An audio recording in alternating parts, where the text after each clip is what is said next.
Malembe Malembe, o seu podcast quinzenal está de volta. Pessoal, hoje isso foi todo meu, estou aqui à vontade porque tivemos aqui uma ausência da nossa doutora Petra, que teve que fazer uma lipo e tal. Mas... Lipo? Fez uma lipo. Mas uma lipo não vai resolver nada.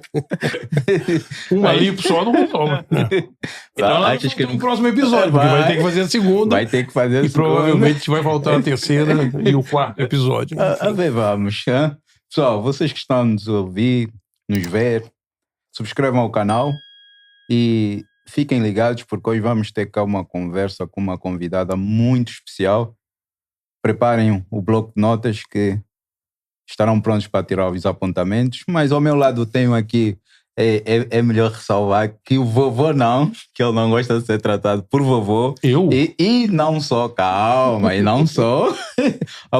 alguns ouvintes nossos disseram, não é de bom tom chamar o nosso vovô, mas para que fique claro, ele é tratado de forma carinhosa por vovô, fofinho, tem vários nomes, mas é o nosso JPP acima de tudo. Alô, você, espero que esteja tudo bem. Isso aí que ele tá falando aí. Já me trataram de coisa muito pior do que vovô e eu tô aqui firme, irto, seguindo em frente. Hoje temos aqui uma convidada que vai nos ajudar a perceber um pouco melhor por que existe sempre um inimigo, não é? Principalmente em anos de eleição, como é o que está acontecendo, em ano de eleição, que é o que vai acontecer agora brevemente. Você provavelmente pode assistir isso, já passou a eleição, mas o assunto não passa nunca. Vamos falar sobre... Eu não vou dizer o quê, daqui a pouquinho você vai perceber. Madrino Ventura, apresente Ana Paula Costa. Apresente Ana Paula Costa. É quem eu faço as honras da casa. Obrigada pelo convite. Nós é que agradecemos para mim estar aqui com vocês e estar aqui com vocês também. Obrigada, espero que seja uma conversa interessante, produtiva. Eu sou Ana Paula Costa e, gente, eu sou Ana Paula. Eu sou filha de Paulo César e Ângela, acho que isso que é o mais que me define, além de tudo. Sou brasileira, sou do Espírito Santo. Eu pensava que você era não dá conta chinesa, de nada. Olha, eu abro a minha boca logo, ninguém percebe. Sou capixaba do Espírito Santo. Um pouquinho ali, um pé em Minas, porque fiz faculdades lá. Então, corto as palavras, tem esse apanhado de Minas. E sou cientista política, né? Doutora em ciência política e atual presidente da Casa do Brasil de Lisboa. Em resumo, é isso. Muito bem, você já respondeu algumas perguntas, mas nós temos uma dinâmica aqui no programa, que é a seguinte: o último convidado deixa sempre uma pergunta para o convidado a seguir. E vai acontecer com você também no final deste episódio. Você vai gravar uma pergunta para o próximo convidado que nós não sabemos quem será. No caso, foi a Roseline, que esteve aqui da última vez, e ela vai fazer uma pergunta para você. Olha ali para aquela tela e podem soltar a pergunta da Roseline. Olá, eu sou a Roseline Silva e tenho uma pergunta para ti. Qual foi o maior desafio que já enfrentaste na tua vida e que sentiste que esse desafio mudou completamente a pessoa que tu és? Ui, o maior desafio... Não querendo entrar no tema, mas entrando no tema, até agora eu acho que o maior desafio foi fazer esse processo de migração, né? Porque você sai do seu país, que você é do seu país, né? Você tá ali, se identifica ou não, mas ninguém questiona muito a sua nacionalidade e é um processo. Você nasce naquele país, aprende a viver naquele país, a sua família tá ali. E mexer, né, com toda essa configuração quando você faz um processo migratório é quase que um renascimento e um reaprendizado. Isso é muito desafiante, né, porque você aprende tudo mesmo, código, né, código social, código de relação, aprende o nome da entidade pública que vai lidar com um documento X ou Y, aprende a pegar autocarro, por exemplo, eu lembro que eu sou de cidade, sou de Cachoeira de Itapemirim, no Espírito Santo, sou capixaba. Cachoeira de Itapemirim é uma cidade pequena, Cachoeira de Itapemirim não tem metro. Eu tive que aprender a andar de metro. Tem autocarro, tem ônibus, né? Tem ônibus, tem autocarro. Mas metro é coisa de cidade. Pra mim era coisa de cidade grande, que eu só vi a lidar no dia a dia. Porque depois eu morei em cidades menores que Cachoeiro, no Brasil. Só vim aprender a usar o dia a dia e lidar aqui. É tudo… São pequenas coisas que parecem que a gente não vai aprendendo ou não. Quem lembra a primeira vez que andou de metro, né? A gente vai aprendendo ou não, mas que no processo migratório é realmente um reaprendizado da vida toda. A gente está aprendendo a conhecer o país, está aprendendo a se relacionar naquele novo espaço, naquele novo local que você tá. Eu acho que isso é bastante desafiador, assim. Talvez eu responderia que foi o processo migratório até agora. Você está aqui em Portugal há quantos anos? Esse ano, 2026, há 10 anos. Vai fazer 10 anos. Eu acho que você ia fazer uma pergunta, eu te cortei, né? Para variar. Não tem problema. Continua. Talvez bem. Eu queria ouvir a tua opinião sobre o seguinte. Por que é uma tendência mundial? Não acontece só aqui em Portugal. Acontece em muitos países. Por que todo mundo agora resolveu dar porrada no imigrante? Há muitos fatores, nenhuma questão, né, complexa, uma resposta só. Vou tentar aqui chegar umas principais questões, assim, né? Não desconsiderando as outras. Em primeiro lugar, que momentos de instabilidade social, econômica e política é muito mais fácil a adesão a alguns discursos que simplificam as respostas para problemas que são complexos. A gente não pode esquecer que, por exemplo, no tempo histórico, há pouquíssimo tempo, nós passamos por uma crise de pandemia. Guerra na Ucrânia, acho que recentemente uma guerra tão próxima no continente europeu, né, causou muita instabilidade. Em consequência disso, tivemos inflação alta, né? Não pode esquecer que essas coisas aconteceram num curto espaço de tempo e é muito recente. Depois tivemos o quê? Uma questão habitacional ainda latente, insegurança. As pessoas hoje elas têm que escolher, né, se vão conseguir comer no fim do mês para apertar para pagar renda. Estão tendo que sair do centro de Lisboa, né? Uma insegurança habitacional muito grande. E uma questão de precariedade no trabalho que já é um problema, infelizmente, antigo de Portugal, mas que tem se exacerbado em detrimento, né, dessas relações do passado do trabalho, que nós conhecemos como até legislação do trabalho, mas essas novas configurações do trabalho. E no momento de instabilidade e insegurança, muitas vezes a tendência social que nós verificamos é de apontar para o outro a responsabilidade desses problemas sociais. E no caso da imigração, infelizmente, acaba por ser muito fácil os imigrantes se tornarem um alvo. Até que se a gente for acionar o nosso imaginário social, o invasor é sempre um estrangeiro. Lembra da história, né? O que ameaça, a gente dificilmente no nosso imaginário social atribui a uma pessoa, né, que a gente considera de dentro, né? E é muito fácil criar nessa imigração um inimigo, porque o outro, o estrangeiro, né, faz essa conexão. Nesse momento de estabilidade, esses discursos fáceis que tornam essa complexificação muito simplista acaba por facilitar.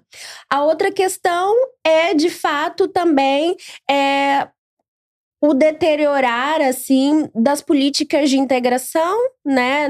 Nós, e falo aqui políticas de integração, mesmo a possibilidade das pessoas aprenderem português, né? Porque tudo isso é política de integração, né? A questão da relação dos imigrantes com a comunidade local. Nos últimos anos, nós vivenciamos uma mudança, né, nesse paradigma de política de imigração que influencia a política de integração.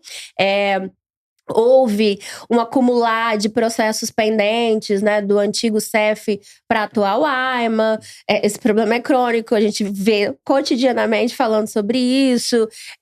Uma dificuldade muito grande das pessoas terem a documentação a tempo célere, mesmo cumprindo o requisito. As pessoas cumprem o requisito, mas tentam agendar, não conseguem agendar, né, em detrimento de muitas questões, contrato de trabalho, contrato de habitação e etc.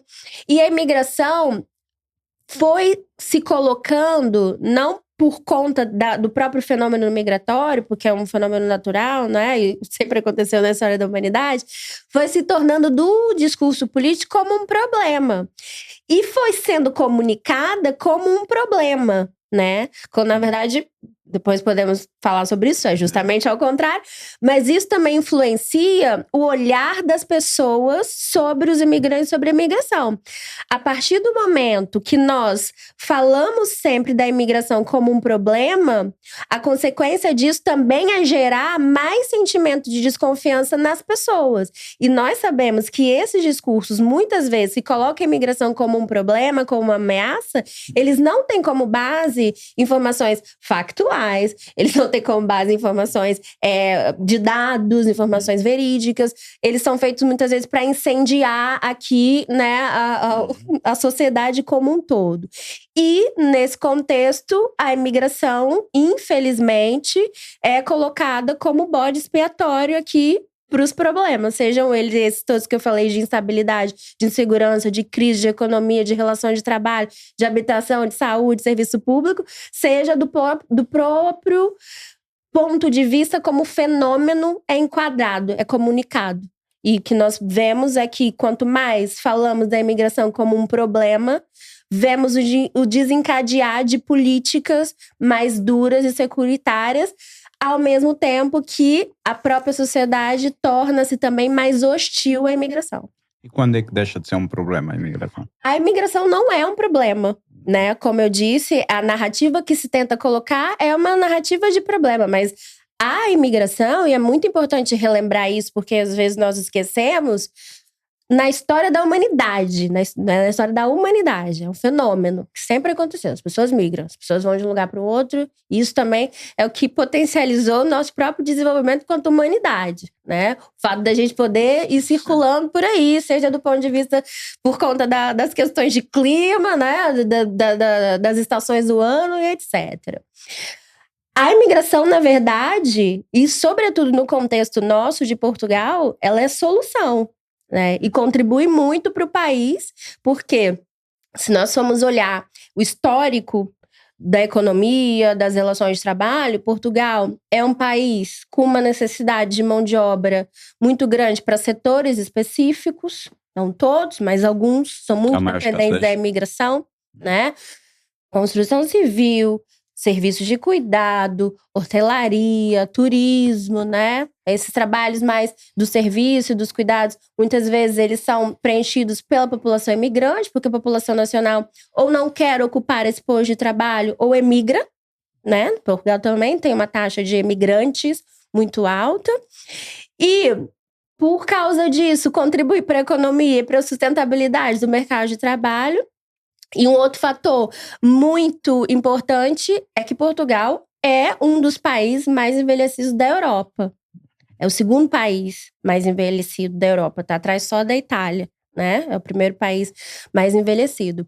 E isso cria aqui algumas questões que nós vamos precisar resolver, nomeadamente a sustentabilidade da segurança social. A partir do momento que nós temos que pagar pensões, né? E se não há força de trabalho suficiente, inclusive em alguns setores falta, isso de alguma forma precisa ser compensado. A imigração para as questões demográficas, ela no curto prazo, não no longo, a gente precisa de pensar mesmo em medidas mais estruturais para o longo prazo, mas no curto prazo a imigração acaba aqui por ser um fator muito importante para a sustentabilidade da segurança social. Os números, né, que nós vemos de contribuição positiva para os imigrantes são surpreendentes. E depois é um outro fator, por ser uma população mais jovem, a população imigrante é mais jovem comparativamente com a população nacional, isso dados do Observatório da Imigração, elas também estão mais no mercado de trabalho e utilizam menos os apoios sociais. Contrariamente do discurso que anda por aí, pessoas imigrantes contribuem muito, pagam muito e usam pouco da sua contribuição, que é um direito, atenção, que também é um direito. Não pode esquecer que existe Estado social. Mas a imigração, na verdade, ela, pro caso de Portugal, ela não é só a solução, ela é muito importante e contribui muito para o país, né, nesse ponto de vista. E depois, se a gente for entrar aqui para a questão cultural, quanto que a cultura imigrante contribui, se a gente for entrar para a questão mesmo da própria diversidade que existe, a imigração é fundamental. Eu vou só reforçar aqui a minha questão. Ana disse que a imigração não é um problema. Então eu faço a pergunta de uma outra forma. A imigração descontrolada não é um problema? A imigração, e aí nós temos aqui pensar o que seria uma imigração descontrolada, né?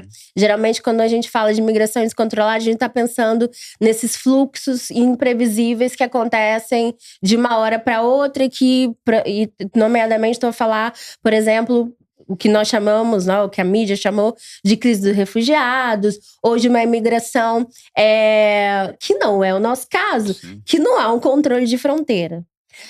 A imigração pressupõe, no nossa lógica de Estado, que há fronteira, que há regra, que há lei, nos Estados liberais, esse fenômeno migratório pressupõe uma regulação. E ele é regulado, né? Existe uma legislação que regula a entrada, a permanência, a saída eventual e até eventual expulsão das pessoas. Não há uma imigração descontrolada.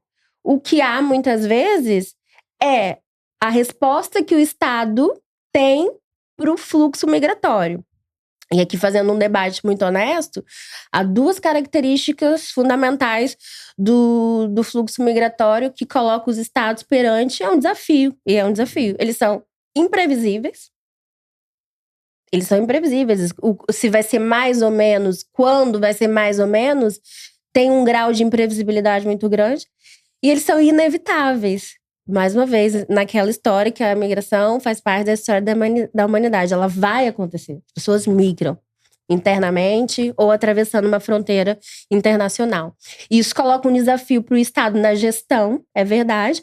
Mas agora, no caso das migrações internacionais, que sempre implicam aqui um atravessamento de fronteiras, tem que passar por uma imigração para chegar num país, né? Não existe aqui muito essa lógica de migração descontrolada. O que existe é se o Estado tem uma capacidade de gestão para que esse fluxo de migração ele seja um pouquinho mais planeável, né? E esteja mais dentro daquela legislação que ele escolheu ter, né? E o que muitas vezes o que acontece é que é uma grande lacuna entre o fenômeno migratório que vai acontecendo e a legislação. O Estado está sempre atrás ali naquilo que ele regulamenta. No caso de Portugal, de todo, não há um descontrole migratório. O que eu considero é que houve, nos últimos anos, ali, sobretudo, a partir de 2020, quando foi anunciado, em primeiro lugar, a reestruturação do CEF, que acabou por ser a extinção do CEF em 2023, um grande... Eu vou usar essa palavra porque não acho outra palavra. Um grande caos administrativo, né? Imagina fazer uma transição de um serviço que lida com imigração para um outro serviço, repensando a lógica e o paradigma de separar, né, a parte, e separar bem a parte policial da parte administrativa, porque questões de documentação é administrativo, imigração não tem nexo com criminalidade, né? Imigrar não é crime, ainda bem. Foi bem essa separação, mas a forma como se foi feito essa transição, ela não foi a melhor possível. E isso trouxe constrangimentos administrativos que gerou um caos administrativo no serviço de imigração, que, do meu ponto de vista, nem é uma questão específica do serviço de imigração. Porque, infelizmente, Portugal faz bem muitas coisas, faz políticas muito bem pensadas, às vezes no papel, pode no seu caso atual, mas no passado já fez.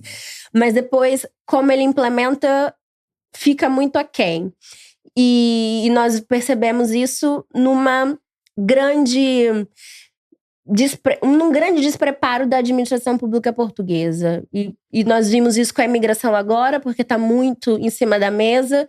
Mas nós vamos olhar historicamente quantos anos nós falamos de crise no SNS, né? Há quantos anos nós falamos de falta de professores, né? esse caos administrativo ele anda por aí, né? Há uma falta geral de investimento nos serviços públicos, na contratação dos funcionários, na valorização dos funcionários públicos nas carreiras, porque são eles que lidam com as pessoas e lidam com muita pressão, né? Lidam ali com muita demanda também, no ponto de vista informático. Então, do meu ponto de vista, o que acontece e o que aconteceu foi mesmo um caos administrativo, que foi o próprio Estado que fomentou e depois não soube gerir. Só que a resposta que se teve foi penalizando a imigração e não resolvendo o caos administrativo. Porque a imigração está sendo penalizada e o caos administrativo tem sido feito muita pouca coisa para poder resolver. Exatamente, né? E se nós formos olhar mais uma vez para as outras áreas, infelizmente a saúde padece desse caos também. Os professores, a justiça, e se for olhar para cada área do Estado, é muita coisa. Você, no início do programa, disse que as pessoas pegarem bloquinho e caneta. Eu estou precisando de um bloco e caneta. Eu já tenho aqui tantas perguntas em mente. Você disse que imigrar não é ilegal. Mas a pessoa que o faz de forma ilícita, ou seja, uma pessoa que entra no país de forma, digamos, legal e depois passa a estar ilegal porque já acabou o seu tempo de visto, essas coisas todas. Não passa a ser ilegal esse tipo de imigração?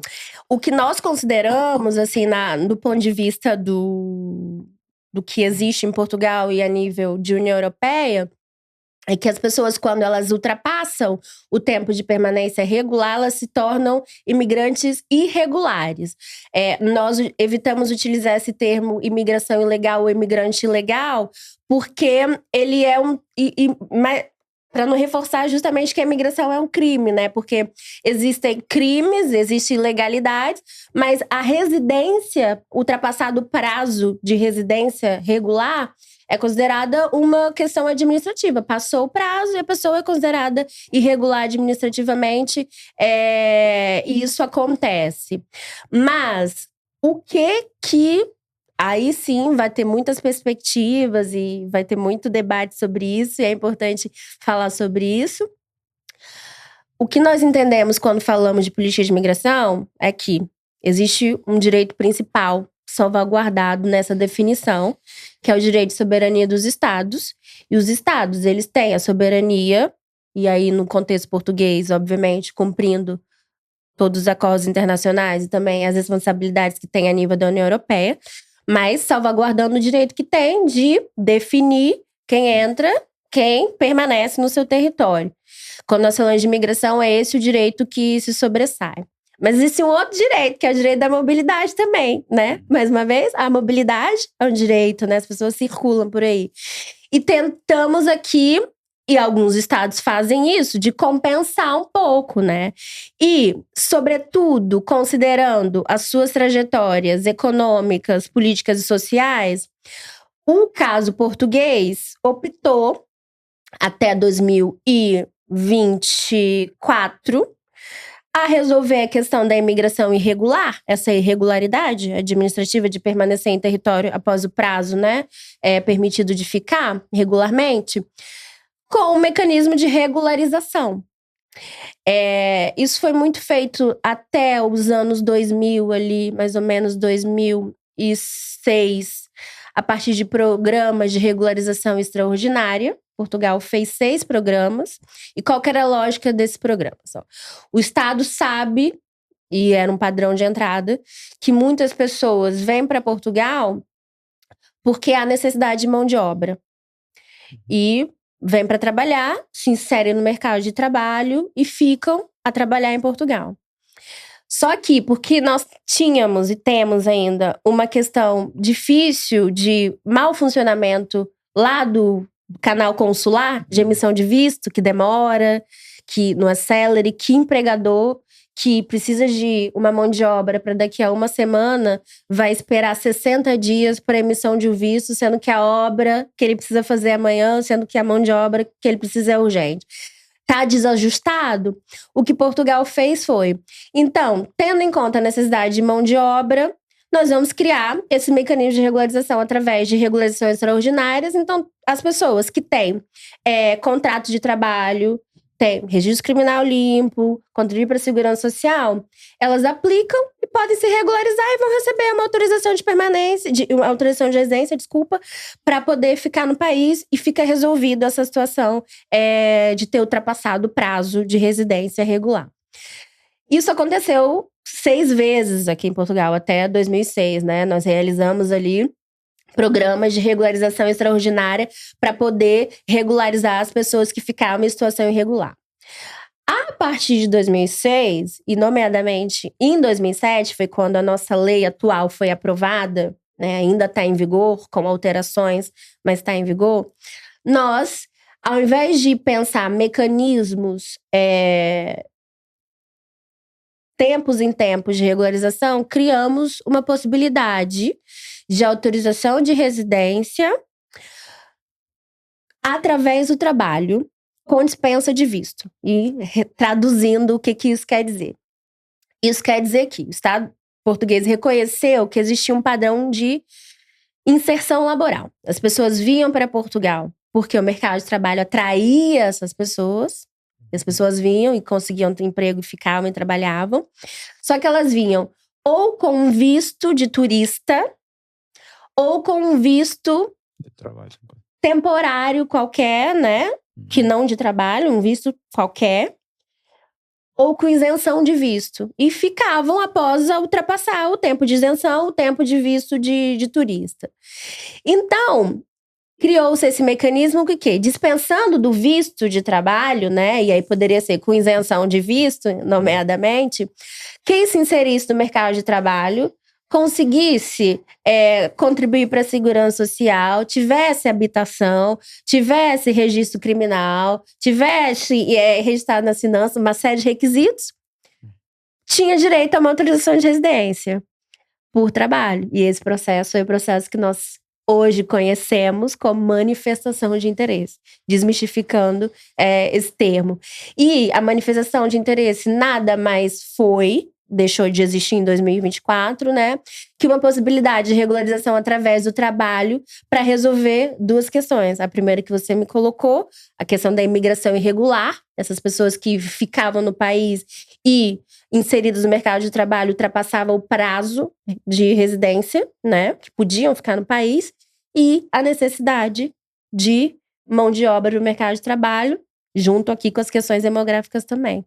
Mas todo o país, isso não é um caso de Portugal, tem certo grau de imigração irregular, né? Há aqui questões que ficam à margem da legislação. E é importante ressaltar que a imigração irregular não é boa para ninguém. Em primeiro lugar, para os próprios imigrantes, porque coloca grandes constrangimentos. Isso nós estamos falando de um caso nosso, que é o caso português, que o atravessamento das fronteiras, ele se dá, fronteiras internacionais, se dá pelo aeroporto, ou então pelo navio, né? Se nós formos pensar, por exemplo, o nosso vizinho por Espanha, que as pessoas vêm por terra, e são fluxos, né, de migração irregular, mas são pessoas também tentando outro tipo de vida, tentando muitas vezes sobreviver. É importante humanizar esses fluxos também, mas colocam as pessoas em situações de risco, de vulnerabilidade. A melhor via de imigração é sempre cumprindo o requisito de entrada que aquele país exige. No nosso caso é o visto, né? A melhor via sempre é essa: a pessoa vir com visto, tá regularizada e poder ficar tranquila no país. Só que nós também temos que considerar que muitas vezes as pessoas não conseguem, não é porque um visto porque elas não querem, é porque os canais, né, como eu falei, do visto não funcionam bem, estão bloqueados. Então o Estado não pode penalizar essas pessoas se ao mesmo tempo o mercado de trabalho está chamando. O ideal é que, pensando que a imigração irregular vai ter sempre um grau em algum estado, é de criar os mecanismos de regularização. Porque isso potencializa que o Estado saibam quem são essas pessoas, que essas pessoas deixam de estar na clandestinidade, passam a ser conhecidas pelo Estado, e com isso contribuir, ter acesso aos direitos, né, e uma melhor regulamentação da imigração. E também para as pessoas não serem vítimas de exploração. Quantas pessoas, por exemplo, quantas pessoas, por exemplo, infelizmente, porque não têm documentos, são exploradas e têm medo de denunciar porque são ameaçadas, dizendo, olha, porque você está sem documento, você vai me denunciar, mas se você está documento, você vai ser expulso. Né? Quantas vezes isso não coloca a pessoa também em risco, né? E essa chantagem emocional, né? Ia pensar que... Não é emocional, ela é real. É uma chantagem objetiva. Porque ou deixas, ou fazes, ou então... Vai... Aliás, então, o tráfico humano, não é? O tráfico para exploração sexual funciona muito assim. A primeira coisa que a pessoa pede são os seus documentos. Exato. Então é fundamental que haja, de fato, um combate à imigração irregular, mas numa perspectiva de salvaguarda do direito das pessoas imigrantes. E não numa perspectiva de penalização e nem tratar as pessoas imigrantes como criminosas. Porque o que nós conhecemos hoje, há muitos fatores que levam as pessoas a emigrar. E fatores subjetivos, inclusive. Tem gente que quer sair para ter uma experiência. Isso é tão legítimo quanto qualquer outro fator.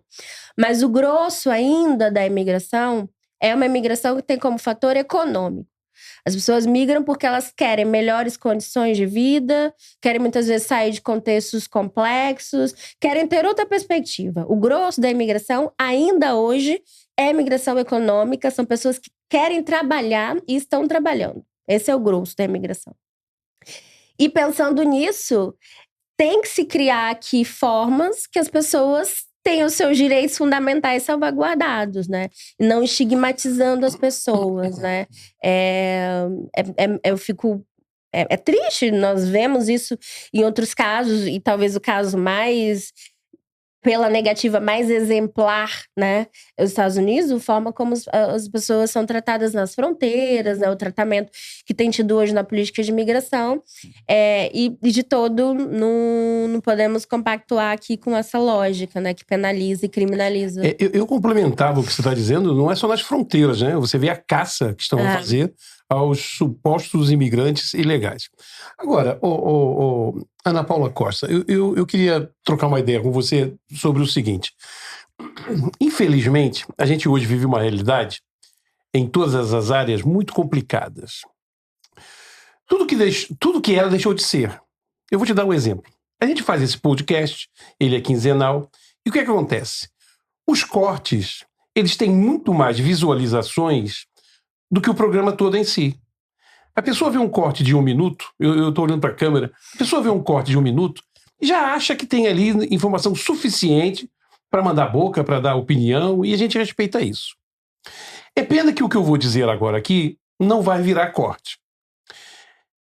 Por quê? Pode virar. Até pode virar, mas vamos lá ver. Ana Paula, você não acha que é muito curioso, para não usar outro tipo de termo, que um país que tem como base principal na sua história justamente a imigração, os descobrimentos, a colonização, hoje os descendentes desses navegadores, os descendentes dos colonizadores, os descendentes olham para o imigrante, esquecendo que se todos os portugueses que saíram do país, claro, os que estão vivos, não é? Se todos os portugueses que foram para Suíça, que foram para todos os países do mundo, se todos resolvessem voltar hoje para Portugal, ia ser uma tragédia, porque não há lugar para todo mundo. E não me venham dizer que não há lugar para todo mundo por causa dos imigrantes, não. Mas, fixando nisso, como é que um país que tem na sua história a raiz da imigração pode condenar de forma veemente, como nós estamos assistindo hoje, os imigrantes? Eu acho que o discurso... Por que essa memória é tão curta? Eu acho que, na atualidade, o discurso sobre a imigração e também relacionado às pessoas imigrantes, ele foi muito contaminado por informações erradas mesmo, por falta de conhecimento do próprio fenômeno e da característica do fenômeno migratório, da politização da imigração, né? A forma como a imigração é falada no espaço público, é politizada, é debatida, né? E aí, seja pelos partidos políticos, seja pelo governo, seja por diversos atores que estão nessa esfera pública. E também pelo discurso de ódio, né? Direcionado para as pessoas imigrantes. Eu acho que, infelizmente, isso tem sido mais mobilizador pela negativa desse sentimento anti-imigração do que se relembrar que, olha, nós também fomos um país onde muitos portugueses e portuguesas saíram para ter melhores condições de vida em França, Suíça. Fomos e somos aí. Exato, Mas houve momentos que o fluxo migratório, migratório, né, a saída, era de fato expressiva, massiva, né? Então, me parece que o que importa hoje, o que tem mais pesado, influenciando a percepção das pessoas portuguesas com a imigração em Portugal, são essas informações falsas, os mitos, os estereótipos, o preconceito e o próprio discurso de ódio. E não a experiência imigrante que Portugal tem. Porque Portugal, até pouco tempo, foi um país de emigração mesmo. Portugal só se torna um país de imigração na década de 90. Ou seja, a trajetória de se tornar um país a lidar com fluxos de imigrantes e ver, né, a evolução da imigração no sentido de ascendência é muito recente, né? A história é mais de saída de portugueses e de pessoas de Portugal para outros lugares. Só que, foi isso, inclusive, durante muito tempo, que justificava, uma das coisas que justificava as boas práticas de integração que Portugal tinha com os imigrantes, era o reconhecimento de que éramos e somos um país de imigrantes e que muitos de nós, e falo nós porque também sou portuguesa, muitos de nós portugueses e portuguesas foram para outros países, então, e foram maltratados, tá? E é importante relembrar isso. For ver os documentos históricos passados da imigração portuguesa, portugueses sofriam e sofrem racismo e xenofobia na França, na Suíça, no Luxemburgo. E não era esse o tratamento que Portugal queria para os seus cidadãos naqueles países, e por isso ele não queria repetir no seu país com os imigrantes que recebiam. Então vamos adotar uma política diferente. Só que hoje o que nós temos visto é um debate muito contaminado a respeito da imigração, que, ao invés de lembrar desse passado, pega nas ideias erradas, nos estereótipos e no preconceito para poder tratar mal os imigrantes que estão trabalhando e estão fazendo a mesma coisa, querendo melhores condições de vida também. Mas você sabe que até hoje isso acontece. Sim. Portugueses que vão para fora são maltratados nos países onde são recebidos e depois, quando voltam, são maltratados, são vistos com desdém pelos portugueses que não imigraram. Ou seja, o cara sofre quando vai, o cara sofre quando vem. Depois a gente vê aquelas casas monstruosas na beira da estrada. É casa de imigrante, eles fazem isso para aparecer. Enfim, há uma mentalidade que eu não consigo compreender. Eu vou trazer aqui um assunto que não tem muito a ver com o que nós estamos aqui debatendo e vou vender o peixe para vocês como me venderam. Eu ouvi isso numa rádio. Não é onde você está pensando. Eu ouvi isso numa rádio. Que foi o seguinte. Há uns dias atrás, um determinado candidato à presidência da República andou numa carreata a distribuir t-shirts de campanha. Eu vou te vendar um pouquinho mais de qual candidato que eu estou falando. É um candidato que aparece nos cartazes a dizer que isto aqui não é o Bangladesh. E as t-shirts eram do Bangladesh. As t-shirts que estavam a ser distribuídas eram feitas no Bangladesh. A etiqueta das t-shirts estava lá, made in Bangladesh. Para você ver. Será que as pessoas, eu, tu, ele, nós, vós, eles, não percebem as coisas como elas são? Não percebem que há um discurso, como você disse muito bem, de ódio? É preciso eleger um alvo a abater. E neste momento, o alvo são os imigrantes. E as pessoas esquecem de tudo. Se tirarmos grande parte da imigração que trabalha hoje aqui em Portugal, nós teremos problemas na segurança social, nós teríamos problemas numa série de áreas, não é? Nos hospitais, nos serviços públicos, nos atendimentos, nos restaurantes, na hotelaria. As pessoas esquecem desses detalhes, simplesmente atacam por atacar. Falando tudo isso, eu queria te fazer uma pergunta. E sem nenhum tipo de preconceito da minha parte, mas provocativa mesmo. Você é mulher, você é negra, você tem a nacionalidade portuguesa, mas fala como brasileira, porque você nasceu no Brasil, nós não podemos esquecer isso, é como eu, ok? Você já ouviu alguma vez Volta pra Tua Terra? Já ouvi um Volta pra Tua Terra, sim, e foi no espaço público. E foi interessante esse Volta para Sua Terra. Não, eu falo Pode ser interessante, volta pra porque Sua Terra. é interessante não o que aconteceu, mas de pensar sobre isso. Porque é violento, é uma violência, né? Porque logo diz que volta para Sua Terra, que não quer dizer que você é daqui, né? Por outro lado, é muito básico no sentido de, às vezes, é só o que tem para dizer, né? Por isso, é tão uma falta de entendimento de todas as questões que um Volta para Sua Terra sai e fala, poxa, fala uma coisa um pouquinho mais elaborada, né? Não consegue. Elabora mais. Não vai, sério que você vai querer mandar Volta para Sua Terra? Vamos elaborar melhor, né? Acho que tem potencial. E aí, até para entendermos aqui. Mas interessante, porque o Volta para Sua Terra, e foi recente que eu recebi, foi quando eu disse que Portugal tinha um problema de racismo. E a resposta que eu ouvi foi: se você acha que Portugal tem um problema de racismo, ó, avião. Foi mesmo assim, volta pra sua terra. E aí, por isso que eu falo que é interessante, porque nos percebe, olha só, Portugal não tem problema de racismo, mas se eu falar que tem problema de racismo, vai embora. Né? As contradições, né? E sim, respondendo muito diretamente, já ouvi. E na experiência da imigração, e falo como mulher negra, falo como mulher imigrante, pode ser que ninguém nunca tenha ouvido ainda o Volta para Sua Terra diretamente, mas essa própria desigualdade de tratamento, muitas vezes, ela acontece no dia a dia de forma sutil, né? Desconsiderando o jeito que você fala, te mandando falar às vezes quando é que você vai falar direito, né? A gente que fala uma variante do português que não é de Portugal, eu tô falando da gente, a CPLP, né? Mais no gerúndio e tal. Exato. Costuma ouvir muito, por exemplo, né, esse preconceito linguístico. Ou então, na própria invalidação. Porque a gente não pode desconsiderar.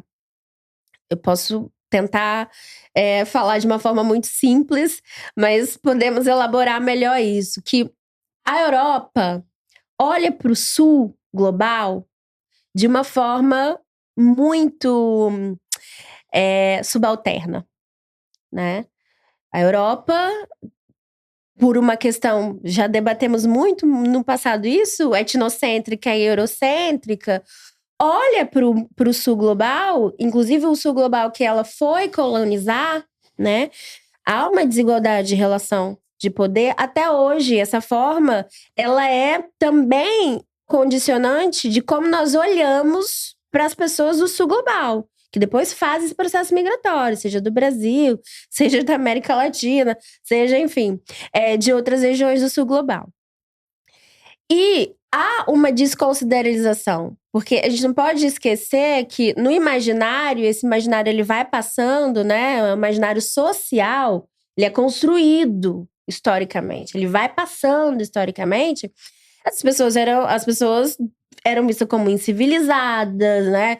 Eram vistas como inferiores. No caso, por exemplo, de racismo, as pessoas eram vistas como não tinham almas, não era isso, né?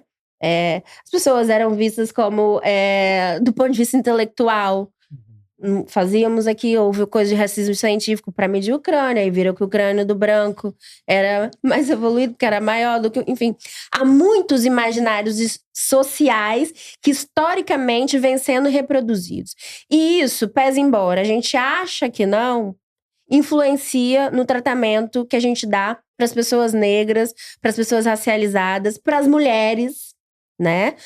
O machismo ninguém inventou em 2025, ninguém inventou em 1990. Historicamente, né, vem sido passado, né?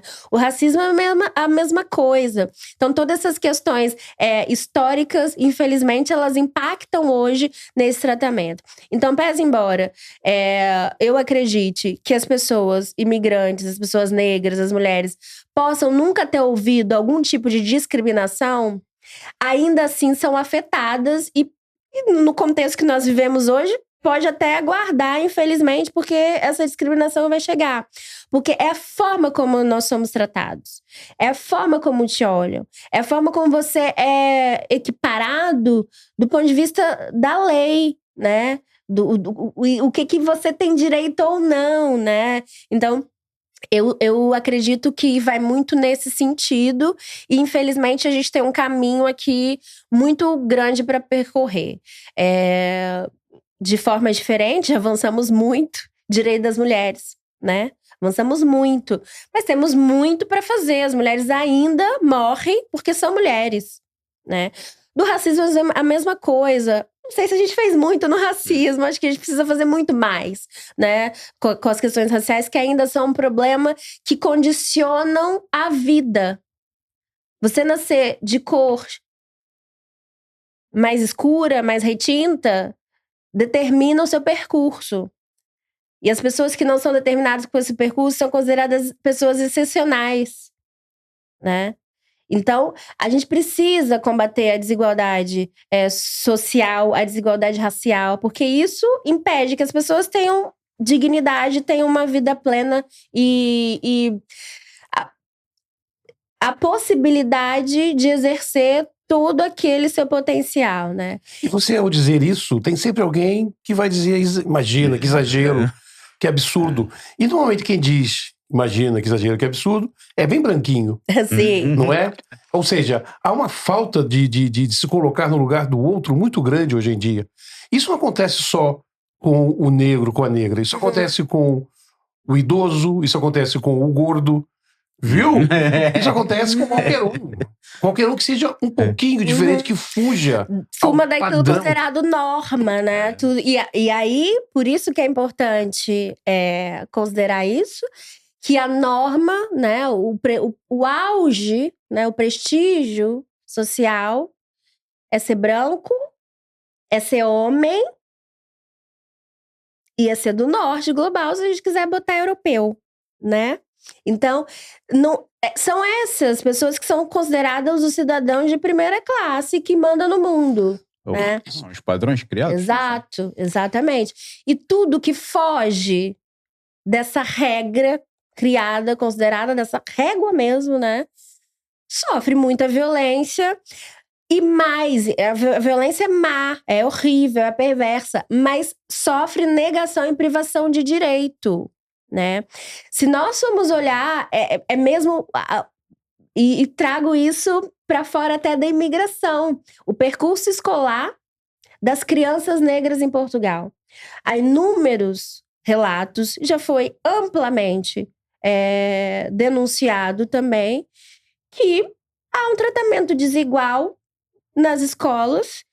E quando elas vão, né, passando as séries, quando chegam ali para poder ir para a universidade ou fazer ensino profissionalizante, há uma orientação para as crianças negras não irem para a universidade fazer o ensino profissionalizante, por exemplo. Né? O próprio tratamento que essas pessoas têm, né, no acesso à cidade. Se a gente for ver, por exemplo, quem é que vive na Avenida da Liberdade? Mas quem é que chega às 5 horas da manhã no Rocio, no comboio, para abrir e limpar a cidade? As pessoas têm uma cor muito marcada. São mulheres negras e são mulheres de alguma origem imigrante, né? Há uma demarcação que pode ser negada por muita gente, mas quando a gente vai olhar para as relações de trabalho, para as relações do Estado, quem a polícia faz mais revista, onde os bairros a polícia mais está, por que mais está, quais são as questões desses bairros, por exemplo, né? Quando nós vamos olhar quem é que exerce os cargos de direção, quem é que exerce os cargos políticos. Você está falando da realidade aqui em Portugal. Estou falando da realidade portuguesa. Mas tudo isso que você está falando é muito parecido com o que acontece no Brasil também. É muito parecido porque, infelizmente, de formas diferentes, Brasil e Portugal têm um passado de desigualdade profundo nas questões étnico-raciais e nas questões de classe. Deixa eu pensar de formas diferentes, não quero ir com isso, quero mesmo deixar essa nota, não faço comparação, não estou fazendo uma comparação, são formas diferentes, mas tem aqui algumas coisas que a gente pode ver são que similares. São realmente tanto aqui... lá como cá. Exato. Alguém já pôs o pé ali, né? Deixa eu tirar uma dúvida. Em Angola também, esse discurso da Ana Paula Costa se encaixa também da mesma maneira? É uma questão pertinente. Encaixa-se de uma forma inversa. Inversa como assim? Ou seja, há um mito que quanto mais claro for, mais inteligente é. Que é esquisito. Há um certo complexo, eu diria até um complexo, que há cargos que são ocupados, e não digo isso no âmbito da política, mas principalmente empresarial, que são ocupados por pessoas mais claras que à partida aparentemente são mais inteligentes, mas às vezes são mais incompetentes do que propriamente inteligentes. Mas por quê? Há um mito, é português, é branco, ou é brasileiro, é branco, basta ser branco, meu caminho andado. Há uma expressão até que o meu pai utiliza às vezes, quanto mais claro for, vais pagar o imposto da cor. Até os preços são inflacionados. Sabia isso? Porque até no mercado, o preço para quem é mais escuro é um, para quem é mais claro também é outro. Infelizmente eu vivi isso em Cabo Verde. É? Eu fui num supermercado em Cabo Verde, acompanhado por uma pessoa, e eu queria comprar uma pasta de dente. E no supermercado, os itens de higiene estavam todos cercados por uma grade. Era uma espécie de uma casinha com uma grade e você pedia o que você queria, né? E chegou a minha vez e eu queria uma pasta de dente. E me deram a pasta de dente e a pessoa do supermercado virou para mim e disse assim, o senhor pode pagar no caixa. E eu achei aquilo estranho, porque todo mundo que estava ali pagava ali. E a pessoa que estava comigo disse assim, venha. Eu falei, mas por que eu posso pagar no caixa e as pessoas não? Ah, porque você é branco. Eu vivi isso em Cabo Verde. Aliás, um grande abraço para Cabo Verde. Eu amo Cabo Verde. Não interpretem mal aqui o que eu estou dizendo. Eu acho isso um absurdo. Eu vivi o mesmo em Angola. Eu fui comprar um produto para fazer a barba. Deram-me um preço que eu achei um absurdo. Pedi um primo meu mais escuro para ir saber o preço e o preço era completamente diferente. Eu fiquei... Do mesmo produto? Do mesmo produto e do mesmo local. Vai, eu comprei. Não, porque eles notaram que tu não és de cá. Pois. Não sei como é que nós estamos de tempo. Sim, temos mais um pouco de tempo. Vou só fazer aqui uma questão dentro do tema e fugindo um pouco ao tema. Como é que a Ana vê essa mudança no que diz respeito à política da aquisição de nacionalidade? No fundo, hoje em dia temos o visto Gold? Não. Hoje em dia, para a aquisição de nacionalidade, o tempo que antigamente eram 5 anos, passou para 7, para os cidadãos da CPLP, mas para quem não faz parte da CPLP passou para 10 anos, se eu estiver errado me corrija. Ou seja, há essa questão que no fundo veio colocar maior morosidade para quem pretende adquirir a nacionalidade e de que forma isto veio também para, no fundo, asfixiar as ambições dos imigrantes. A lei da nacionalidade, hoje, dia 15 15 de janeiro de 2026, ainda não mudou. Exato. O que aconteceu houve uma proposta de alteração de lei da nacionalidade, e aí sim, né, com várias alterações, inclusive para perda da nacionalidade, questões de aumentar Queria o entrar tempo. nesse tema também em relação à perda da nacionalidade. Depois vamos só. Para aumento do tempo, né? Exato. Para o CPLP para 7 anos e para quem não era CPLP para 10 anos, uma série de alterações que foi enviada para o Tribunal Constitucional pelo PS, e o Tribunal Constitucional considerou vários aspectos da lei da nacionalidade inconstitucional. Então, essa questão ficou em stand-by, porque agora vai precisar ser revisto. Uma das questões consideradas inconstitucional foi justamente a perda da nacionalidade. Exato. Então, nesse momento, só para a gente não confundir as pessoas, a lei da nacionalidade permanece como ela estava antes dessas propostas, né? 5 anos de residência regular para quem quiser pedir, e depois como estava, né? A questão da nacionalidade por sangue. Eu sempre gosto de falar nesse sentido, porque não existe automaticamente uma relação entre políticas de imigração e imigração, né? E lei da nacionalidade, né? No nosso caso, existe essa relação porque nós, Estado português, né?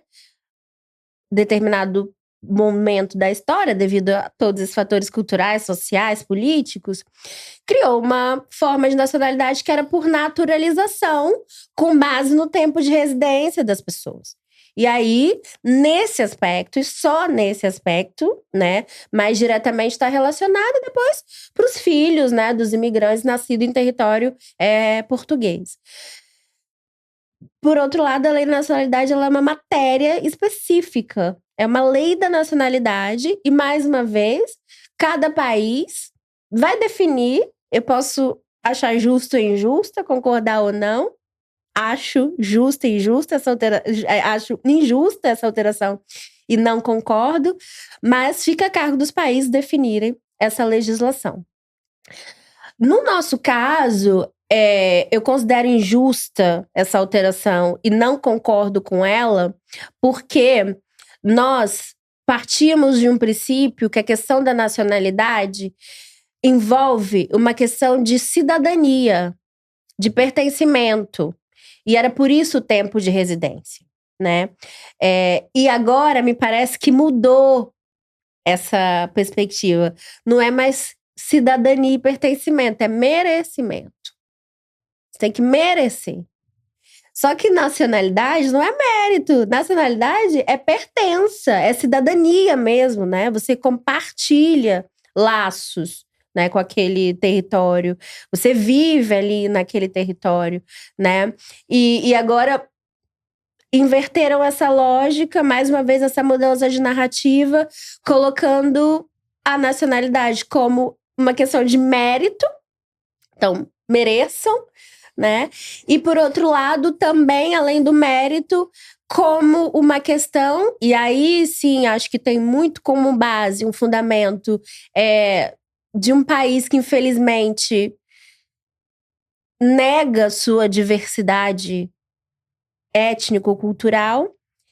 E eu digo isso porque, infelizmente, pude acompanhar o discurso da lei da nacionalidade no parlamento, que isso estava desintegrando o país, descaracterizando o país, né? Possibilitando a nacionalidade para pessoas estrangeiras, numa narrativa de que é fácil. Mais uma vez, desinformação e questões que não são verídicas. Nacionalidade não é um processo fácil, você não perde nacionalidade hoje e vai ter amanhã. É um processo. Você tem que comprovar residência, em primeiro lugar, regular. Você tem que comprovar laços com o país, né? Tem laços culturais, tem que comprovar que fala português. Há uma série de requisitos, justamente porque a nacionalidade, ela tem essa perspectiva de pertencimento e de cidadania. E considerava-se que, após 5 anos, é um prazo razoável, os imigrantes estão em Portugal, trabalham em Portugal, se relacionam com o país de diversas formas. Pagam impostos. Se quiserem, pagam impostos. Se quiserem, podem pedir a nacionalidade. E agora muda essa narrativa para essa perspectiva que eu falei, não é se quiserem porque pertencem, porque tem direito à cidadania, não, tem que merecer e não pode ser toda gente porque tá descaracterizando o país. Acho que é falso. Também acho que é falso o argumento de que os imigrantes usurpam da nacionalidade portuguesa. Se nós formos ver, isso os dados mostram também, o maior pedido de nacionalidade realmente é por sangue, né? É esse o fundamento. São pessoas, de fato, que são filhas de portugueses ou netos de portugueses. Não são nem os imigrantes. E também dos judeus sefarditas, né? Por conta da alteração da legislação.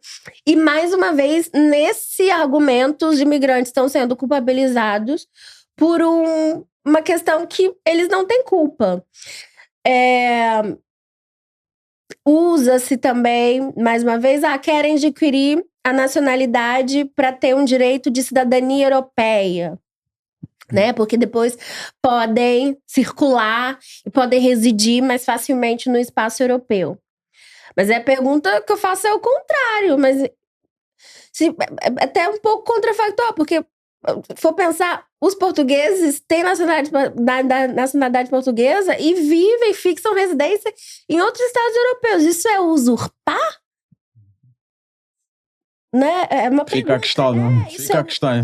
Fica a questão, né? As pessoas também têm, mais uma vez, têm direito de mobilidade, né? Elas podem, se elas quiserem viver, elas vão viver. Se elas não quiserem, elas podem ir, né? E as pessoas permanecem. E ao invés disso, eu acho que Portugal tinha que pensar mais em resolver os seus problemas estruturais para que seja um país que as pessoas possam ficar, portuguesas e imigrantes, do que colocar questões que trazem a imigração como problema. Porque nós temos baixos salários, nós temos problemas de precariedade laboral, né? E nós temos questões sociais muito graves e a habitação talvez seja hoje o exemplo maior disso. E também nós precisamos pensar em resolver essas questões, né? Para que as pessoas possam ficar portuguesas e os estrangeiros também. Mas não é com política que dizem que as pessoas não pertencem, que as pessoas vão querer ficar, tendo nacionalidade ou não. Boa. Infelizmente estamos mesmo no fim. Vamos só aqui. Correu muito rápido, né? Nem demos pelo tempo. Falo muito. Não. Fala bem. Fala bem. Deixa eu dar um recado aqui. Você que está assistindo a entrevista toda, antes de você vir escrever, não está satisfeito, volta para sua terra, seja um pouquinho mais criativo, seja um pouquinho mais inteligente. Esse discurso não é raso, é básico. Não cola. Já enche o saco isso. Não, e eu acho, só pra finalizar mesmo, e aí voltando até pro Brasil, eu acho super engraçado que as pessoas aqui falam do meu ponto de vista pessoal, é minha experiência, não é totalmente replicável e não acho que tem que ser assim com as pessoas. Mas, gente, eu sou uma mulher brasileira, nascida no Brasil, negra. O Brasil é um país que tem imensos problemas com racismo. Eu já ouvi coisas muito piores que volta pra sua terra. Então, pra me ofender, pra me deixar no já não vai ser um volta pra sua terra. Então, pode ficar tranquilo. Rapidamente, outro dia vi um vídeo de uma pessoa que estava no aeroporto em Lisboa há 5 horas na fila para poder passar no controle da fronteira, no controle de passaporte. E os comentários eram absurdos. Gente, quando bloqueiam o ir e vir dos imigrantes, atrapalham a vida também de muitos portugueses que também ficam retidos no aeroporto, ou porque o sistema não funciona, ou porque o passaporte digital parou de funcionar. Volta para a tua terra, não pega, não cola. Os turistas têm que ser bem tratados. Eu estou falando dos turistas, não estou falando dos imigrantes, estou falando dos turistas. Um turista entra no avião, gasta um dinheiro, vem para Portugal, fica 5, 6 horas parado numa fila para poder entrar. Isso é um tiro no pé do turismo aqui em Portugal. Pronto. Já tinha falar de muito mais coisas, mas enfim. Já estava fácil. Estás melhor? Não, eu não estou pior. Ana, vamos aqui às perguntas da praxe. Olhando para trás, que conselhos darias à Ana hoje? Vai. Conselho, vai. Boa. Como define a vida em uma palavra? Alegria. Vou só então pedir que olhe para esta câmara. Foi a pergunta. Exatamente, para a pergunta. Mas antes se apresenta. Tá bem. Exatamente. Eu só falo, eu sou Ana Paula. Exatamente. Eu sou Ana Paula e queria deixar uma pergunta para o próximo ou próxima convidada. Qual é o lugar do Brasil que você mais gosta? Ou, se não foi ao Brasil, que gostaria de ir? Boa. Ana, nós temos o patrocínio, né? Boutique Você Chocolate. gosta de chocolate? Ai, adoro. Então veio no podcast certo. É. Porque nós temos cá um chocolate do nosso. Obrigada. A agilidade dele. Eu demorava meia hora pra fazer isso. Olha, tem... tem a logo e tudo. Do Malembe. Achei chique. Quando é que faz anos? 5 de julho. 5 de julho. Já não falta muito. Anota já aí. Cleo Eventos. Melhor decoradora de Portugal, de norte a sul. Que, como diz o Jota, faz tudo, né? O que é que faz? Tudo.